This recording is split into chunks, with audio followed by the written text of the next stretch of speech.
Hello दोस्तों, study with MKG YouTube channel पर आप लोगों का स्वागत है। तो आज हम लोग इंडियन पॉलिटी लुसेंट बुक का ऑब्जेक्टिव क्वेश्चन आज हम लोग याद करते हैं। तो चलिए स्टार्ट करते हैं। पहला टॉपिक है भारत का संवैधानिक इतिहास।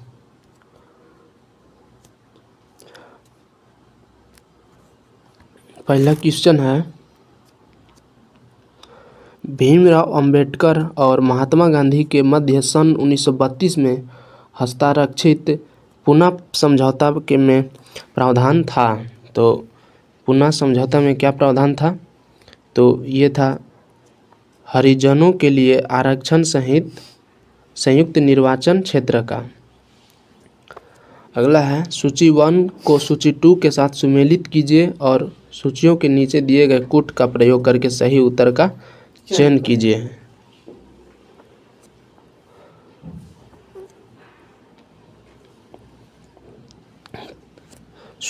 ए में है सूरत विभाजन। ठीक है, तो ए में है सूरत विभाजन। तो सूरत विभाजन कब हुआ था?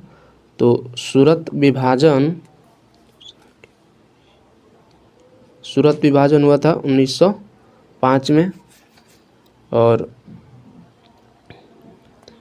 सांप्रदायिक अधिनिर्णय कब हुआ था? तो ये हुआ था 1932 में। सर्वदलीय सम्मेलन कब हुआ था?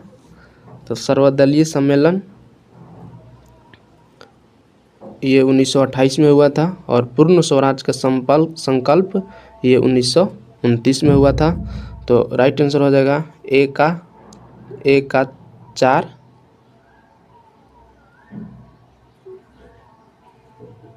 ए का 4 और बी का हो जाएगा 3, सी का हो जाएगा 2, डी का हो जाएगा 1। तो राइट आंसर हो जाएगा ऑप्शन नंबर बी। अगला क्वेश्चन है, निम्नलिखित में से किस अधिनियम द्वारा भारत के गवर्नर जनरल को अध्यादेश जारी करने की शक्ति प्रदान की गई है? तो भारत के गवर्नर जनरल को अध्यादेश जारी करने का शक्ति ये किस अधिनियम के तहत है? तो ये आपको हो जाएगा भारतीय परिषद अधिनियम 1861 के तहत। अगला है, सूची 1 तथा सूची 2 को सुमेलित कीजिए। ए में है अगस्त घोषणा। तो अगस्त घोषणा किसने किया था? लॉर्ड मॉन्टेग्यू के समय हुआ था। और अगस्त प्रस्ताव ये हुआ था लॉर्ड लिनलिथगो के समय। अगस्त संकल्प कब हुआ था? किसके समय हुआ था? तो अगस्त संकल्प ये महात्मा गांधी के समय हुआ था। महात्मा प्रत्यक्ष कार्यवाही दिवस ये मोहम्मद अली जिन्ना के समय। तो राइट आंसर हो जाएगा ए का 2 और बी का 1, सी का 4, डी का 3। तो राइट आंसर हो जाएगा option number C. Option number A हो जाएगा। अगला है, रेगुलेटिंग एक्ट पारित किया गया था। तो रेगुलेटिंग एक्ट कब पारित किया गया था? तो रेगुलेटिंग एक्ट 1973 ईस्वी में लागू किया गया था। अगला है, भारत के गवर्नर जनरल को किस एक्ट के द्वारा अपनी समिति के निर्णय को अस्वीकार करने का अधिकार मिला? तो अस्वीकार करने का अधिकार कब मिला था? तो ये 1786 का अमेंडमेंट एक्ट के तहत। अगला है, महारानी विक्टोरिया को भारत की सामग्री नियुक्ति किया गया। तो ये कब किया गया था? तो राइट आंसर हो जाएगा ऑप्शन नंबर डी 1858 ईस्वी में। अगला है, सामग्री विक्टोरिया ने 1858 की घोषणा में भारतीयों को बहुत सी चीज़ें दिए जाने का आश्वासन दिया था, निम्न आश्वासनों में से कौन सा ब्रिटिश शासन ने पूरा किया था? तो ये ब्रिटिश शासन ने क्या पूरा किया था? तो राइट आंसर हो जाएगा option number B. Option number B, देसी रजवाड़ों की यथा स्थिति बनाए रखी जाएगी, यही आश्वासन दिया था। ठीक है, अगला है मिंटो मार्ले सुधार के उद्देश्य क्या था? तो मिंटो मार्ले सुधार का उद्देश्य राइट आंसर हो जाएगा ऑप्शन नंबर ए, पृथक निर्वाचन प्रणाली। अगला है मार्ले मिंटो सुधार बिल किस वर्ष में पारित किया गया था? तो ये किस वर्ष में पारित किया गया था? तो ये 1919 ईस्वी में पारित किया गया था। अगला है मुसलमानों के लिए अतिरिक्त निर्वाचक मंडल प्रारंभ में किसके द्वारा लाया गया था? तो ये किसके द्वारा लाया गया था? तो ये मार्ले मिंटो सुधार 1909 के तहत लाया गया था। अगला है 1919 के इंडियन काउंसिल एक्ट में किस बात की व्यवस्था की गई थी? तो किस बात की व्यवस्था की गई थी? तो राइट आंसर हो जाएगा ऑप्शन नंबर बी, सांप्रदायिक प्रतिनिधित्व का। अगला है मोंटेग्यू चेम्सफोर्ड सुधार में प्रावधानों का सार था। तो मोंटेग्यू चेम्सफोर्ड सुधार में प्रावधानों का सार क्या था? तो राइट आंसर हो जाएगा ऑप्शन नंबर बी, प्रांतों में दोहरा शासन। मोंटेग्यू चेम्सफोर्ड के सुधार के समय क्या था? तो प्रांतों में दोहरा शासन, द्वैध शासन इसी को बोलते थे। अगला है 1946 का कैबिनेट मिशन 3 मंत्रियों से गठित था। निम्नलिखित में से कौन इसका सदस्य नहीं था? तो कौन सदस्य नहीं थे? तो राइट आंसर हो जाएगा option number D, Lord emery नहीं थे, एवी अलेक्जेंडर थे, लॉर्ड पैथिक लॉरेंस थे, सर स्टैफर्ड क्रिप्स थे और ये लॉर्ड एमरी नहीं थे। राइट आंसर हो जाएगा ऑप्शन नंबर डी। अगला है कैबिनेट मिशन योजना के विषय में कौन सा सही नहीं है? तो कैबिनेट मिशन योजना के विषय में कौन सा सही नहीं है? तो ऑप्शन नंबर ए में है प्रांतीय सामूहिकरण, ये सही है। भारतीय सदस्यों वाला अंतरिम मंत्रिमंडल, ये भी सही है। अगला क्या कर रहा है संविधान निर्माण का अधिकार, ये भी सही है। पाकिस्तान की स्वीकृति, ये गलत है। ऑप्शन नंबर सी हम लोग का राइट आंसर हो जाएगा, पाकिस्तान की स्वीकृति ये गलत है। अगला है भारत का संविधान लागू होने तक स्वतंत्रता के पश्चात इसका शासन किसके अंतर्गत चलाया गया है? तो किसके अंतर्गत चलाया गया है? तो राइट आंसर हो जाएगा 1935 के भारत सरकार अधिनियम के अनुसार। अगला है भारतीयों को वर्ष 1947 में सार्वभौम सत्ता सौंपने की योजना निम्न में से किस नाम से की गई है? किस नाम से जानी गई है? तो राइट आंसर हो जाएगा ऑप्शन नंबर सी, माउंटबेटन योजना के नाम से जाना गया है। अगला है कौन सुमेल नहीं है? कौन सा सुमेलित नहीं है?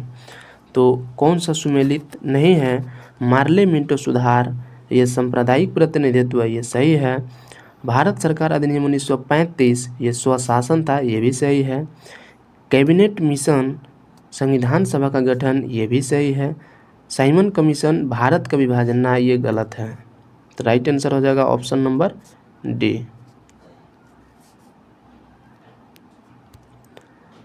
अगला है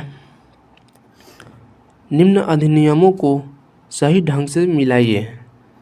सूची 1 है, सूची 2 है। भारत सरकार अधिनियम 1919, तो भारत सरकार अधिनियम 1919 में क्या चीज़ था? तो ये था प्रांतों में द्वैध शासन, तो ये हो जाएगा 3। ठीक है। अगला है भारत सरकार अधिनियम 1935। 1935 क्या था? तो ये प्रांतीय स्वायत्तता था। मिंटो मार्ले सुधार 1909, ये क्या चीज़ था? तो ये ब्रिटिश शासन शक्तियों में आया था। अगला है भारत परिषद अधिनियम 1861, ये कब आया था? तो ये था सती प्रथा का अंत इसी के समय हुआ था। भारत परिषद अधिनियम 1861 में सती प्रथा का अंत हुआ था। और अधिनियम 1858 में क्या हुआ था?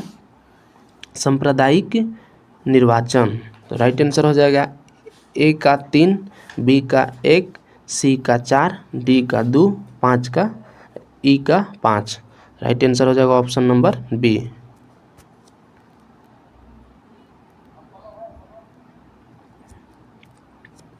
अगला है अखिल भारतीय महासंघ स्थापित करने का प्रावधान शामिल किया गया था। तो राइट आंसर हो जाएगा भारत सरकार अधिनियम 1935 में।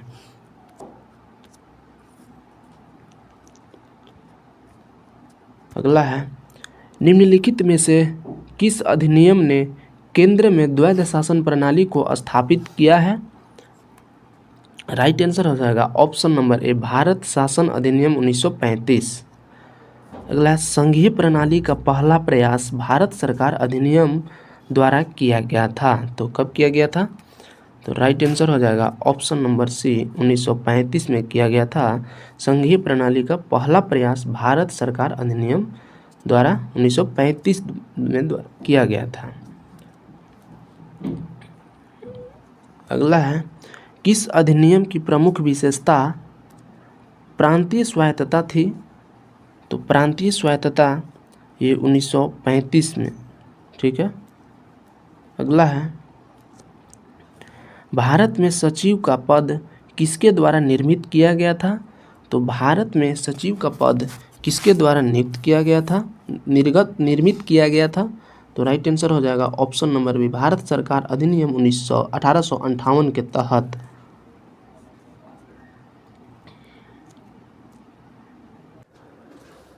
टॉपिक है, दूसरा टॉपिक है संविधान सभा। तो पहला क्वेश्चन है, संविधान सभा का पहला क्वेश्चन है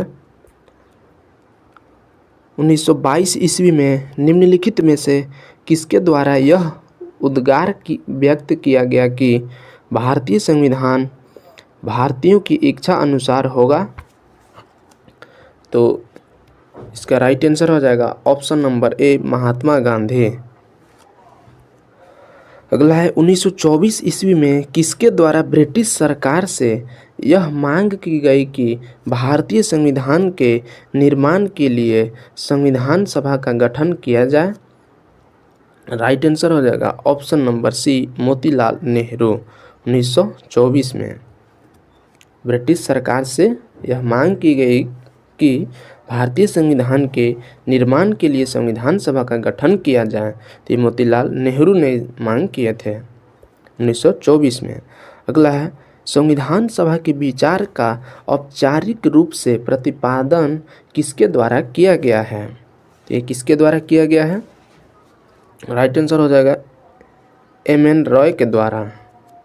अगला है संविधान सभा को किसने मूर्त रूप प्रदान किया है? तो राइट आंसर हो जाएगा option number D Jawaharlal Nehru. अगला है कांग्रेस ने किस वर्ष किसी प्रकार के बाह्य हस्तक्षेप के बिना भारतीय जनता द्वारा संविधान के निर्माण की मांग को लेकर प्रस्ताव पारित किया था? तो राइट आंसर हो जाएगा ऑप्शन नंबर सी 1936 ईस्वी में। अगला है 1938 में किस व्यक्ति ने वयस्क मताधिकारी के आधार पर संविधान सभा के गठन की मांग की? तो संविधान सभा के गठन की मांग किया था तो ये जवाहरलाल नेहरू ने 1938 में। वर्ष 1942 में किस योजना के तहत यह स्वीकार किया गया कि भारत में एक निर्वाचित संविधान सभा का गठन होगा जो युद्धोपरांत संविधान का निर्माण करेगी। तो राइट आंसर हो जाएगा ऑप्शन नंबर ए, क्रिप्स योजना के तहत। अगला है, संविधान सभा के गठन की मांग सर्वप्रथम 1895 में किसके द्वारा प्रस्तुत की गई है? तो किसके द्वारा प्रस्तुत किया गया था? 1895 में। तो ये राइट आंसर हो जाएगा बाल गंगाधर तिलक के द्वारा।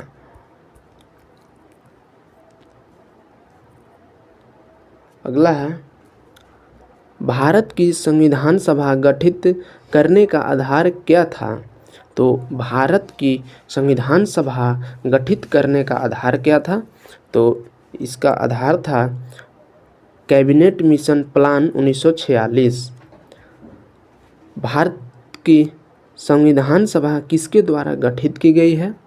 तो भारत की संविधान सभा किसके अनुसार गठित की गई है? तो ये कैबिनेट मिशन योजना के तहत गठित किया गया है।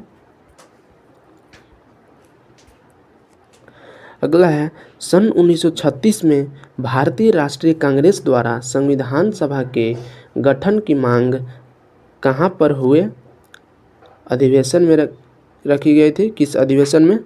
तो राइट आंसर हो जाएगा ऑप्शन नंबर सी, फैजपुर अधिवेशन के में। ठीक है।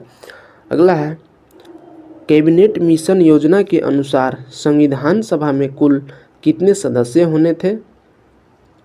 राइट आंसर हो जाएगा ऑप्शन नंबर ए, 389। अगला है, प्रस्तावित मूल संविधान में कुल सदस्यों का विभाजन किस प्रकार होना निश्चित हुआ था? तो किस प्रकार होना निश्चित हुआ था? तो राइट आंसर हो जाएगा ऑप्शन नंबर ए में है ब्रिटिश प्रांतों के 292 प्रतिनिधि, ये भी सही है। देशी रियासतों के 93 प्रतिनिधि, ये भी राइट है। मुख्य कमिश्नरी क्षेत्रों के 4 प्रतिनिधि, ये भी सही है। तो राइट आंसर हो जाएगा उपर्युक्त सभी।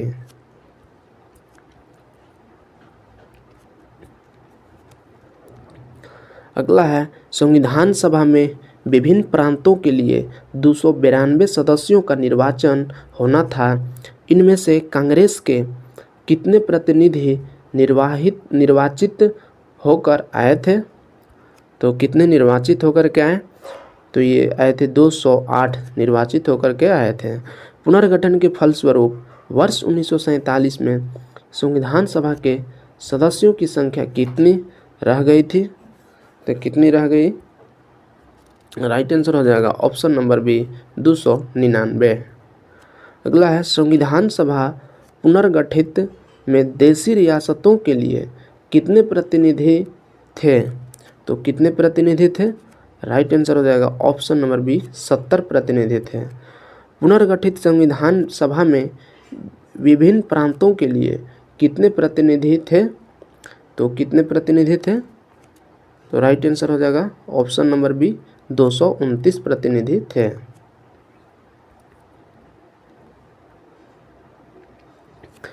अगला है, कैबिनेट मिशन योजना के अंतर्गत संविधान निर्मात्री परिषद में प्रत्येक प्रांत की आवंटित सदस्य संख्या निर्धारित करने के लिए एक प्रतिनिधि कितनी जनसंख्या के अनुपात में था? तो कितनी जनसंख्या के अनुपात में था? तो राइट आंसर हो जाएगा ऑप्शन नंबर बी, 10 लाख व्यक्ति। अगला है, संविधान सभा के सदस्यों को निम्न में से किसने प्रत्यक्ष रूप से निर्वाचित किया? तो प्रत्यक्ष रूप से निर्वाचित किसने किया? तो प्रांतों की विधानसभा प्रत्यक्ष रूप से निर्वाचित किया। अगला है, संविधान सभा में किस प्रांत का प्रतिनिधित्व सबसे अधिक था? तो सबसे अधिक था संयुक्त प्रांत। अगला है, संविधान सभा में किस देशी रियासत के प्रतिनिधि ने भाग नहीं लिया था? तो किस प्रतिनिधि ने भाग नहीं लिया था? तो जूनागढ़ भाग लिया था, कश्मीर भाग लिया था, मैसूर भाग लिया था, लेकिन हैदराबाद भाग नहीं लिया था। तो राइट आंसर हो जाएगा हैदराबाद। अगला है भीमराव अंबेडकर का संविधान सभा में निर्वाचन हुआ था, कहाँ से हुआ था? राइट आंसर हो जाएगा ऑप्शन नंबर ए पश्चिम बंगाल से। अगला है मुस्लिम लीग ने किस कारण संविधान सभा का बहिष्कार किया? तो किस कारण संविधान सभा का बहिष्कार किया? तो राइट आंसर हो जाएगा मुस्लिम लीग मुस्लिमों के लिए एक अलग संविधान सभा चाहता था। राइट आंसर हो जाएगा ऑप्शन नंबर सी। अगला है संविधान सभा का चुनाव निम्न में से किस आधार पर हुआ? तो संविधान सभा का चुनाव किस आधार पर हुआ था? तो ये वर्गीय मताधिकार के आधार पर हुआ था। अगला है संविधान सभा के सदस्य प्रतिनिधि थे, तो राइट आंसर हो जाएगा ऑप्शन नंबर बी जनता द्वारा प्रत्यक्ष निर्वाचित।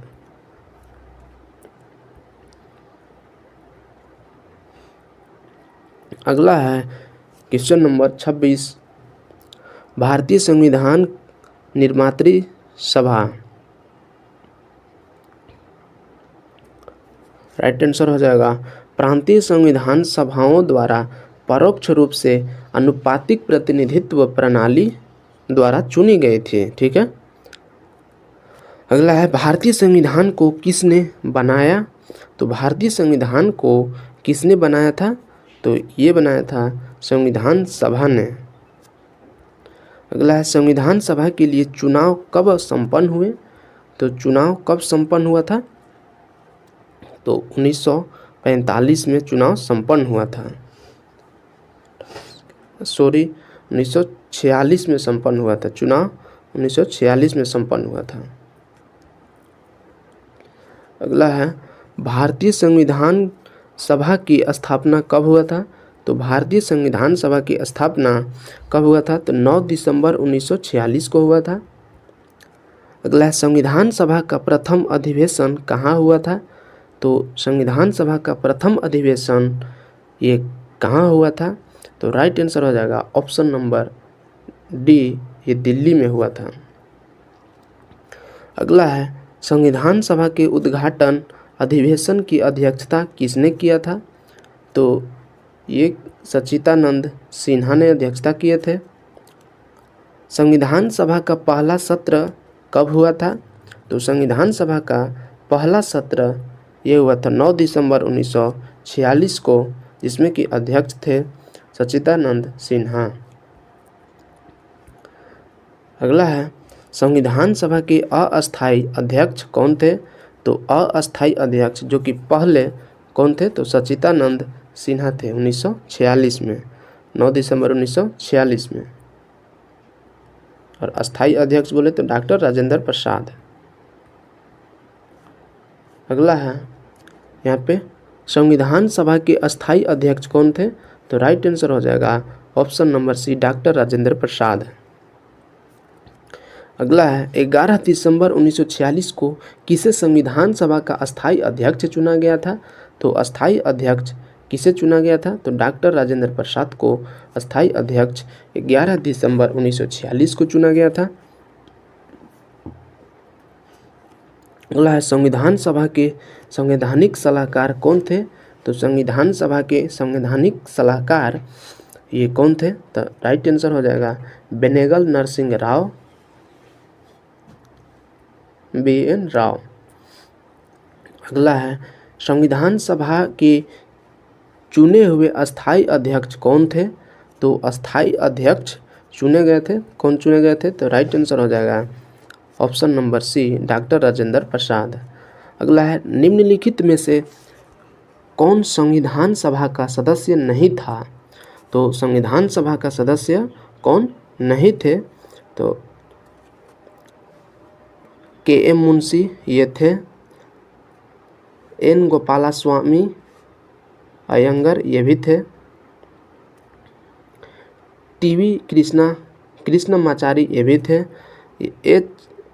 H बेग ये नहीं थे। तो राइट आंसर हो जाएगा ऑप्शन नंबर सी।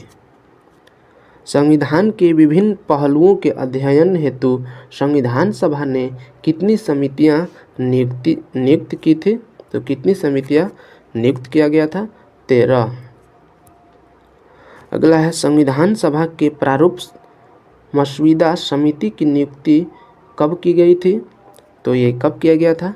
राइट आंसर हो जाएगा ऑप्शन नंबर सी, 29 अगस्त 1947 को। अगला है भारतीय संविधान सभा की प्रारूप समिति के अध्यक्ष कौन थे? तो राइट आंसर हो जाएगा option number C, doctor Bhimrao Ambedkar ji थे। अगला है संविधान सभा के प्रारूप समिति में सदस्यों की संख्या कितनी थी? तो प्रारूप समिति में सदस्यों की संख्या ये 7 था, जिसमें कि अध्यक्ष कौन थे? भीमराव अंबेडकर जी थे। अगला है निम्नलिखित में से कौन भारतीय संविधान की प्रारूप समिति के सदस्य नहीं थे? प्रारूप समिति के सदस्य कौन नहीं थे? तो भीमराव अंबेडकर थे और गोपालाचारी अयंगर थे, अलादी कृष्णा स्वामी थे, डॉक्टर राजेंद्र प्रसाद नहीं थे। राइट आंसर हो जाएगा ऑप्शन नंबर डी।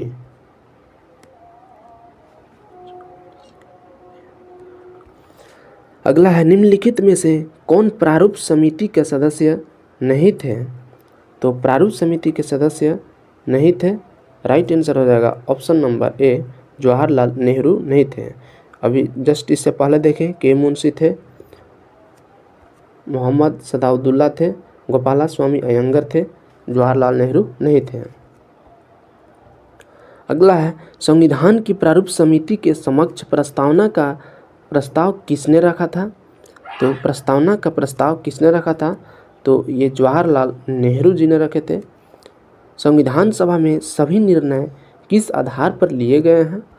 तो संविधान सभा में सभी निर्णय किस आधार पर लिया गया है? तो ये सहमति और समायोजना के आधार पर लिया गया है। अगला है संविधान सभा में उद्देश्य प्रस्ताव किसने प्रस्तुत किया है? तो संविधान सभा में उद्देश्य प्रस्ताव किसने प्रस्तुत किया है?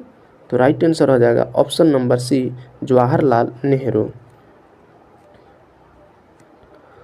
अगला है भारतीय संविधान सभा की संघीय शक्ति समिति के अध्यक्ष कौन थे? तो संघीय समिति के अध्यक्ष कौन थे? तो ये पंडित जवाहरलाल नेहरू जी थे। अगला है भारतीय संविधान को अपनाया गया, तो भारतीय संविधान को किसके द्वारा अपनाया गया?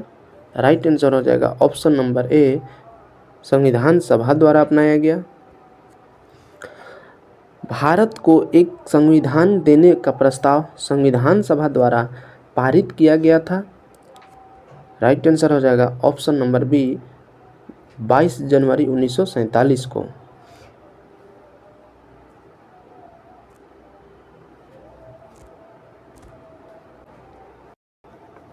अगला है संविधान निर्मात्री सभा में झंडा समिति के अध्यक्ष कौन थे? तो झंडा समिति के अध्यक्ष थे जेबी कृपलानी। अगला है राष्ट्रीय झंडे की अभिकल्पना को भारत की संविधान सभा में ग्रहण किया गया था। तो ये ग्रहण किया गया था, राइट आंसर हो जाएगा जुलाई 1947 में। अगला है भारतीय संविधान सभा में ने भारतीय राष्ट्रीय ध्वज की रूपरेखा को अंगीकार किया। राइट आंसर हो जाएगा ऑप्शन नंबर डी, 22 जुलाई 1947 को। संविधान सभा ने संविधान को अंतिम रूप से किस दिन पारित किया? तो किस दिन पारित अंतिम रूप से किस दिन पारित किया था? तो राइट आंसर हो जाएगा ऑप्शन नंबर सी, 26 नवंबर 1949 को। अगला है संविधान सभा अंतिम रूप से किस दिन आखिरी बार मिली? राइट आंसर हो जाएगा ऑप्शन नंबर सी, 24 जनवरी 1950 को। संविधान सभा के कितने उपस्थित सदस्यों ने संविधान पर हस्ताक्षर किए थे? तो राइट आंसर हो जाएगा ऑप्शन नंबर बी, 284 सदस्य संविधान पर हस्ताक्षर किए थे। अगला है भारतीय संविधान सभा द्वारा अंतिम रूप से पारित संविधान में कुल कितने अनुच्छेद और अनुसूचियां थी? तो राइट आंसर हो जाएगा ऑप्शन नंबर सी, 395 अनुच्छेद और 8 अनुसूचियाँ था। अगला है संपूर्ण भारतीय संविधान के निर्माण में संविधान सभा को कितना समय लगा। राइट आंसर हो जाएगा 2 वर्ष 11 माह 18 दिन का समय लगा था। अगला है किस दिन से संविधान सभा का अंतरकालीन संसद के रूप में आविर्भाव हुआ था। तो राइट आंसर हो जाएगा ऑप्शन नंबर सी 26 जनवरी 1950 से। अगला है जिस संविधान सभा द्वारा भारत के संविधान का अधिनियमन किया गया उसके सदस्य कौन थे। राइट आंसर हो जाएगा ऑप्शन नंबर सी विभिन्न प्रांतों की विधान सभाओं द्वारा नामित। अगला है भारत के लिए संविधान सभा की पहचान। भारत के लिए संविधान सभा की रचना हेतु संविधान सभा का विचार निम्नलिखित में से सर्वप्रथम किसने प्रस्तुत किया। राइट आंसर हो जाएगा ऑप्शन नंबर ए स्वराज पार्टी ने 1924 में। अगला है निम्नलिखित कथनों में से कौन सा एक सही है। तो कौन सा एक सही है, ऑप्शन नंबर ए में है वर्ष 1946 में प्रांतीय सभाओं द्वारा भारत की संविधान सभा चुनी गई, यही सही राइट आंसर है। अगला है निम्नलिखित कथनों में से कौन सा संविधान सभा के गठन के बारे में सही है। तो